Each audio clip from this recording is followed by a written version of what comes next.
Profesor Stegu, kako bi razložili izraz kerigma? Kerigma je grška beseda, ki pomeni razglas, oznanilo vesele novice odrešenja, da je Jezus iz Nazareta umrl in vstal in da je on odrešenik. To je kerigma, da Bog ni oddaljen in ni ravnodušen do tebe. Bog te ima rad, ljubi te tako zelo, da je Jezus Kristus umrl in vstal zate. Kristus živi ob tebi, da bi te razveselil, da bi te razsvetlil, ti dajal moči in osvobodil vseh tvojih strahov in ujetosti. Bog želi imeti s teboj odnos, hoče, da bi bil ti njegov sin, njegova hči.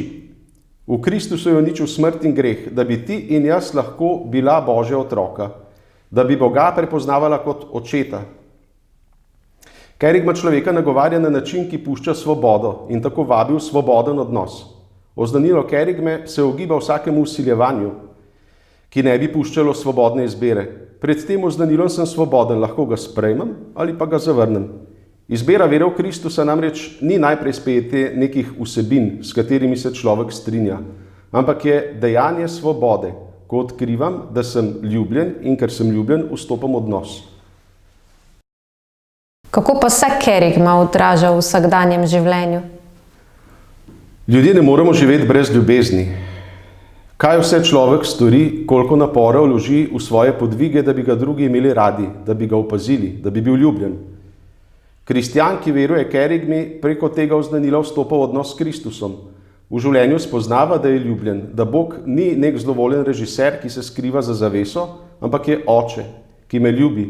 In ko spoznavam, da sem ljubljen, se seveda v mojem konkretnem vsakdanjem življenju spremeni vse po vrsti. Moj odnos z bližnjimi, odnos do dela, odnos do zdravja, do družbe. Celotno življenje dobi nov okus, postane razsvetljeno z novo lučjo. Tako celo odpova, trpljenje in preskušnje dobijo globok smisel, ker vem, da sem ljubljen. Kdo me bo ločil od Kristusove ljubezni, pravi apostol Pavel. Stiska, preganjanje, lakota, nevarnost, pandemija. Tisti, ki veruje kerigmi, ve, da ga nobena stvar, ne sedanjost, ne prihodnost, ne bo mogla ločiti od Božje ljubezni, ki se je razodela v Jezusu Kristusu. In zato ga ni strah.